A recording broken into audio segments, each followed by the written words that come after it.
Mapagpalang umaga, tanghali, gabi po sa ating lahat. Andito po tayo ngayon sa aking premiere. Pasyalan po natin ang Haw Par Villa dito po sa Singapore. Haw Par Villa. What's this place all about? Forget manicured or wild.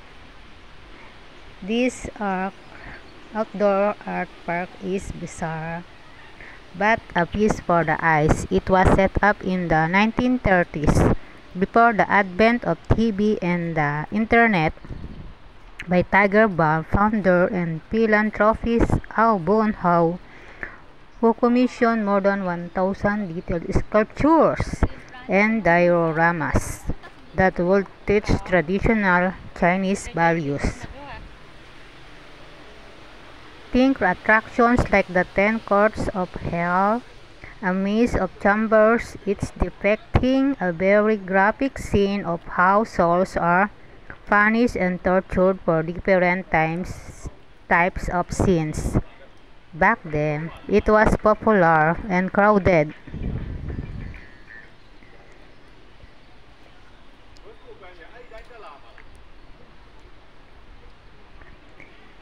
But has become less so over the years, and though it's lost a bit of its luster, that only lends so to its charm and rose feel. What you get there is an unfiltered, in-your-face lesson on Chinese morals and culture that doesn't sit behind velvet ropes of glass panels and dissonant crawling with tourists. Also a note, this Asian cultural park claims to be the last of its kind in this world, though it's hard to imagine there were many like this to begin with.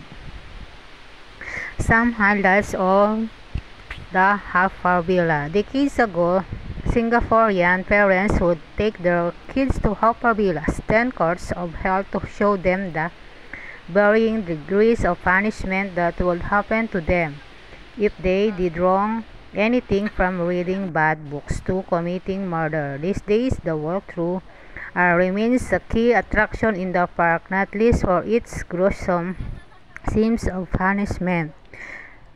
The soon-to-reopen House Museum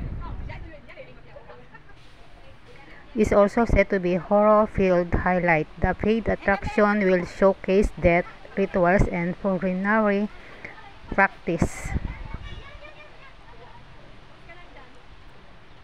from around the Asian region.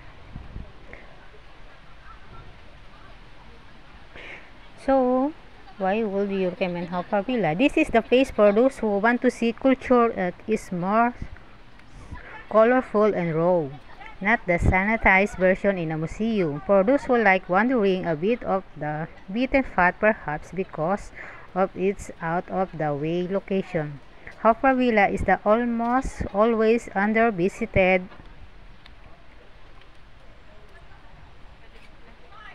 It's also a place for those with a taste for the eccentric, the bizarre, the weird, and the wonderful.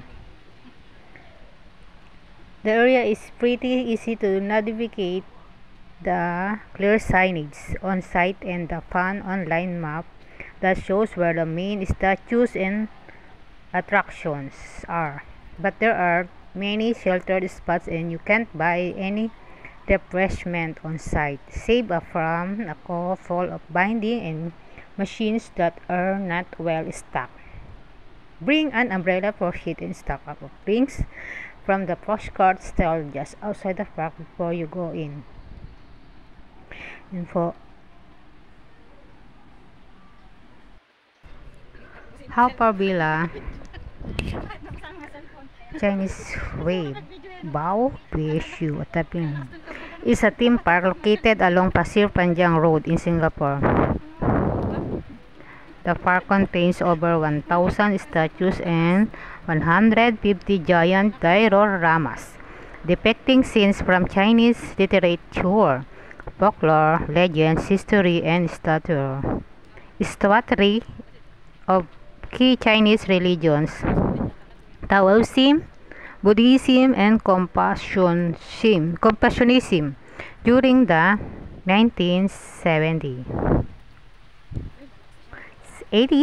The park was a major local attraction. It is estimated that the park then welcomed at least 1 million annual visitors and is considered as part of Singapore's cultural heritage. As of 2018, under the park's management firm Journeys feature later efforts to revitalize the park enough.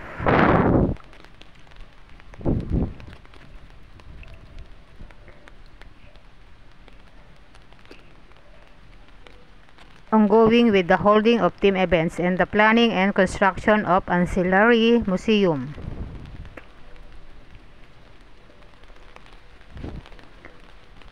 Statues operating open 1937, 87 years ago.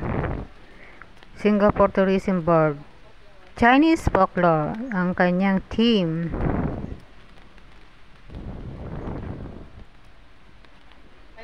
Yon.